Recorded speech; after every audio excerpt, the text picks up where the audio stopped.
In a bold and historic move, South Africa became the first and only nation to voluntarily dismantle its nuclear weapons program.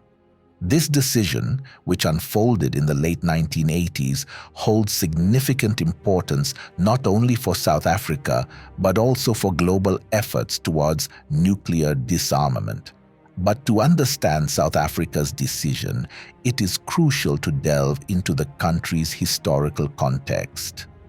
In the mid-1970s, the South African government, under the leadership of Prime Minister B.J. Vorster, made the decision to embark on a nuclear weapons program for a number of reasons. And the chief reason for this was the perceived security threats at the time. The Soviet Union was expanding into southern Africa, and apartheid-torn South Africa was easy bait. The Soviets basically just supplied weapons and training to members of the African liberation movement, encouraging them to keep fighting for their rights. But of course, the support was given with ulterior motives. The USSR was looking for an in into South Africa. So, South Africa viewed nuclear weapons as a deterrent and a means to protect its interests in a volatile regional environment, as a way to keep the Soviet Union from encroaching. However, according to F.W. de Klerk, who was the president at the time the weapons were given up, the nuclear weapons were never meant to be used. They were, apparently, just supposed to serve as bargaining chips.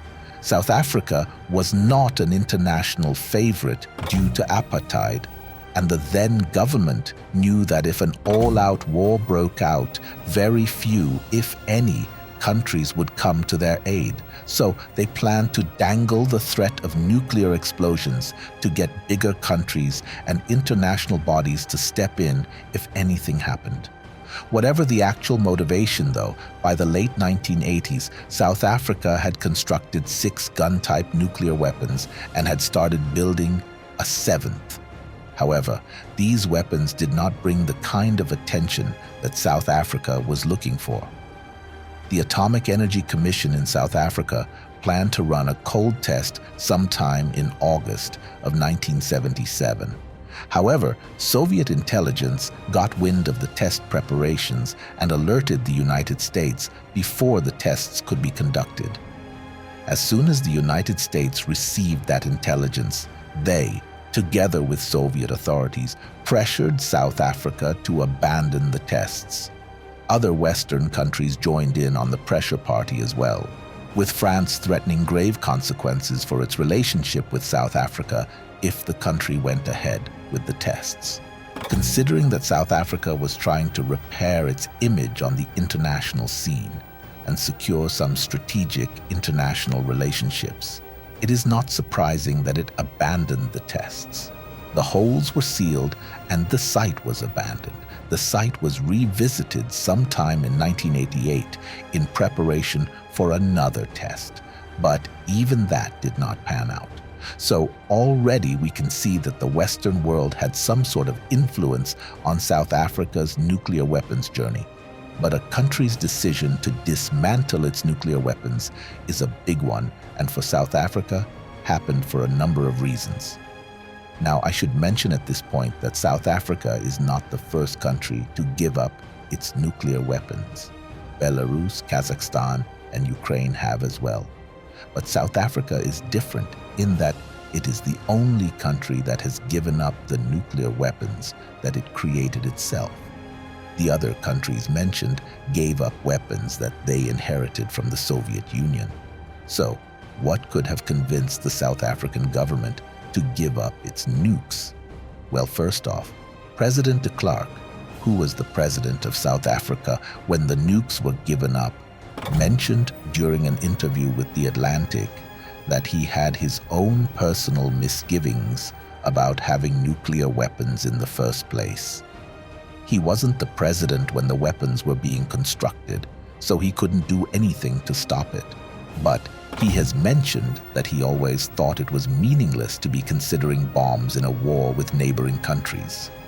It's practically impossible to drop a bomb on your neighbor and expect it to not affect your own territory in any way.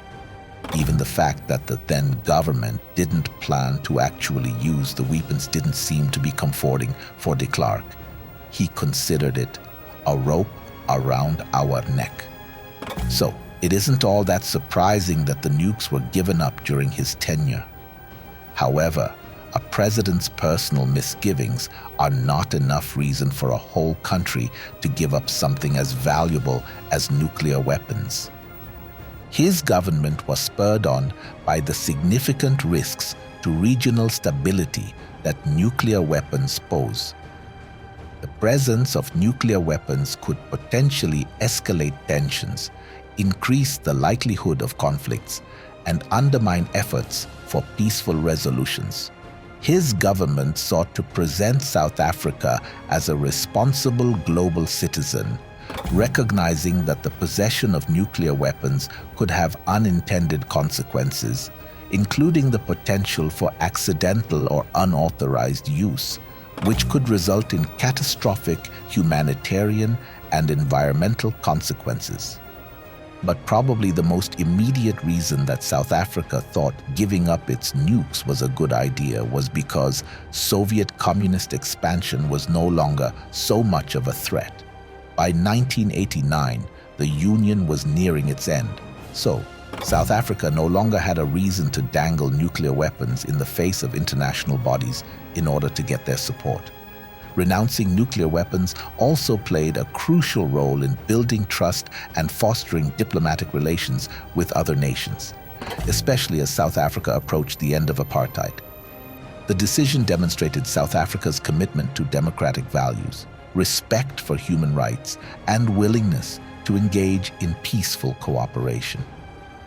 By giving up its nuclear weapons, South Africa sought to assure its neighbors and the international community that it had embraced a new path and was dedicated to building constructive relationships based on mutual trust and cooperation. It wasn't just about giving up the weapons, though. It was about doing it without being pressured by external actors. Sure, the Western world had pressured South Africa into not carrying out its nuclear tests, but there was no direct pressure with the giving up of the weapons. It would have been hypocritical of the US to convince or force any country to give up its nuclear weapons. Anyway, not like it is above doing that. Anyway, with South Africa taking the initiative and voluntarily giving up its nuclear weapons, it hoped to convince the big countries and other international bodies that it was serious about turning a new leaf. It's also possible that South Africa recognized that allocating resources to maintain and expand its nuclear arsenal would divert valuable funds from crucial development projects. By redirecting these resources towards education, healthcare, infrastructure, and social welfare, the country could address pressing socio-economic challenges and uplift its population. But the jury is still out on that one. There was some resistance within the South African government, though. De Klerk mentioned that the Defense Force didn't think giving up weapons that they already had was a good idea. You can decide to stop making nuclear weapons, but why give up the ones that you already have? At the end of the day, it didn't matter what the Defense Force thought. South Africa ended its nuclear weapons program in 1989. In 1991, South African ambassador to the United States, Harry Schwartz, on behalf of South Africa, signed the Treaty on Non-Proliferation of Nuclear Weapons. It was confirmed in August 1994 by the International Atomic Energy Agency that all 6 fully completed nuclear weapons and 1 partially completed nuclear weapon had been completely dismantled. South Africa did not stop at dismantling its nuclear weapons, though. In 1995, it became a full member of the Nuclear Suppliers Group, which is a group of nuclear supplier countries that seek to prevent or control the expansion of nuclear weapons. South Africa also led the creation of the African Nuclear Weapon Free Zone Treaty in 1996 and became the first member in 1997. South Africa has really come a long way from its days of creating its own nuclear weapons to giving up all of that and preaching the gospel of no nuclear weapons. So, what do you think was the reason for the South African white minority government to get rid of nuclear weapons?